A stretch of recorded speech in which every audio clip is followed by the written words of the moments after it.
Чудесна історія. Une histoire merveilleuse qui est arrivée à Volodymyr Semkiv, habitant du royaume de Dolin, et qui est racontée par lui-même. C'était une très belle matinée, baignée de la rosée fraîche, éclairée par le soleil tendre et douce. On sentait dans l'air l'odeur de pain frais venant d'une petite cuisine. Et tout cela donnait envie de vivre, de travailler, de savourer cette beauté paisible de la nature. L'air matinal était propre et transparent.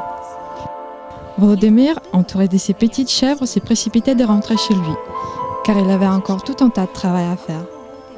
Faire boire aux chèvres, leur donner du foin, faucher les herbes et en plus fendre du bois.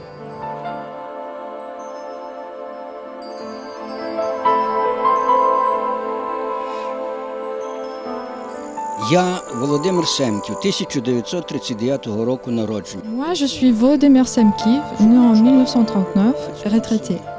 Avec ma femme, nous habitons un petit village de Précarpathie. La retraite d'un ancien professeur est modeste, mais il faut quand même gérer les affaires du ménage. Il est bien dommage que la santé est devenue plus fragile et qu'il n'y a plus de force comme c'était avant. Et voilà ce qui s'est passé cette journée extraordinaire.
Ей!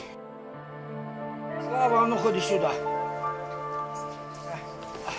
Щось мене серце ухопило, ну відведи мене туди. Боже мій, це потихеньку.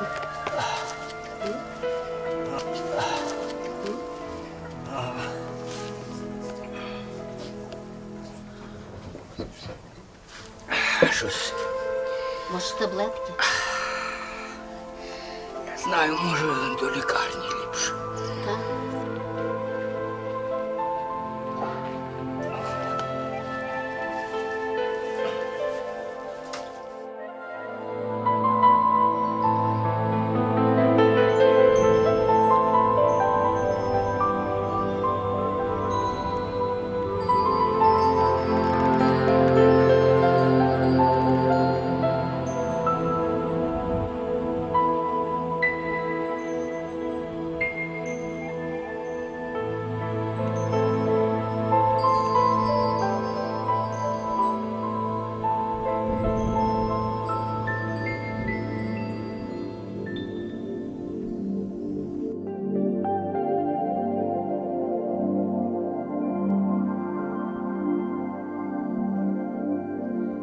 Tout d'abord, on y voit la polyclinique du village Shevchenkovo, très mal équipée, presque sans meubles et matériel médical. Et cette polyclinique n'est pas du tout une exception. Quasiment toutes les infirmeries de la région sont dans le même état. Ils sont presque 30 au total.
rentrée, qu'est-ce que c'est passé? C'est juste la douleur à la poitrine, peut-être au cœur qui me dérange. J'ai travaillé du matin jusqu'au soir.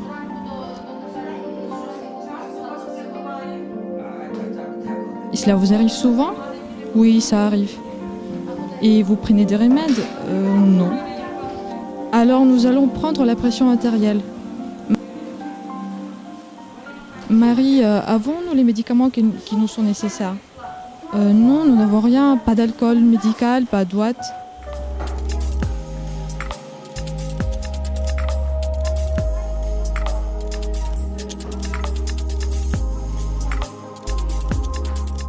« 200 sur 110. Il faut appeler le SAMU. Avons-nous un camion? Il est en panne. Appelez alors celui de la ville. C'est un appel d'urgence. Nous avons un malade avec l'hypertension. Nous avons besoin d'un camion car le nôtre est en panne. Les malades vont être transportés à Langeais. »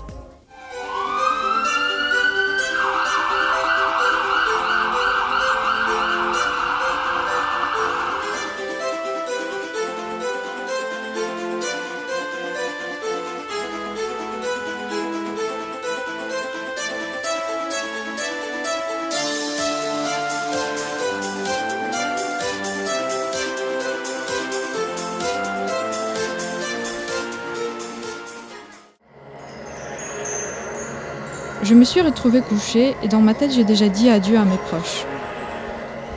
À ma femme, à ma fille, à mes petites chèvres.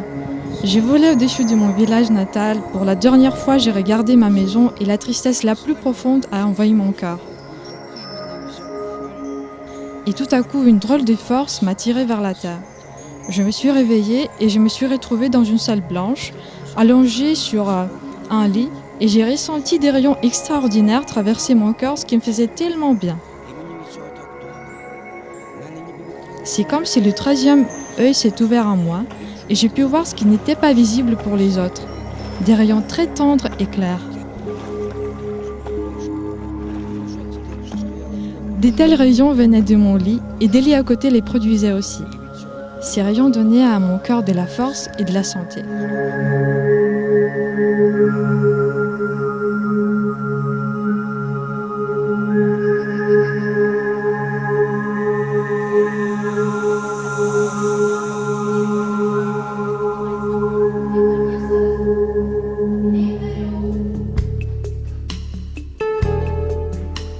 Tout va bien? Est-ce qu'il y a quelque chose qui vous dérange? Mon cœur me faisait très mal, malade. Est-ce que vous n'avez plus de difficultés à respirer? Non. Et vous n'avez pas de vertige? C'est vous qui n'en avez pas. Nous allons devoir prendre le cardiogramme. Comment vous sentez-vous? Déjà tout va bien, je pourrais rentrer chez moi.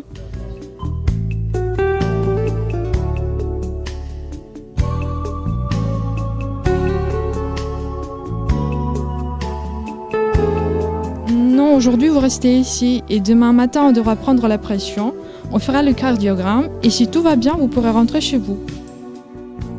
Par contre, vous devrez prendre soin de vous et ne pas travailler beaucoup. Je vais essayer, mais c'est la vie, il faut travailler, il faut avancer. Tu as entendu? Le médecin a dit que ça irait. Bien sûr que ça ira, un hôpital pareil avec tous ces appareils et ces lits confortables rétablit les malades très vite même. Vous ne devez pas encore être debout, hein? Pourquoi pas? Je suis déjà en bonne santé. Regarde ces beaux équipements, ces lits, il y a tout le nécessaire pour les traitements des malades.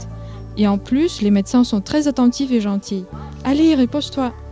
Je me sens vraiment mieux, je rentre tout de suite. Mais non, tu ne peux pas.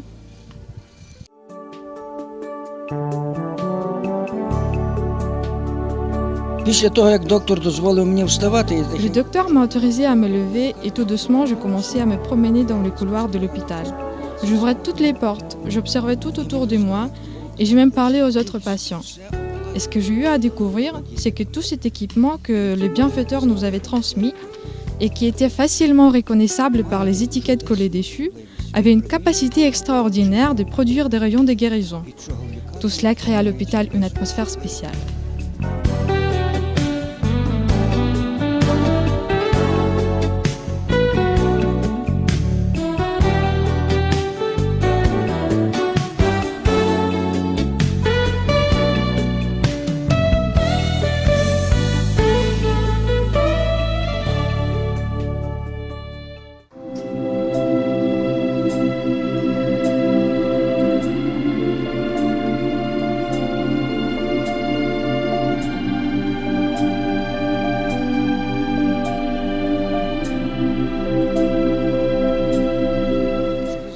après, le docteur m'a laissé rentrer chez moi.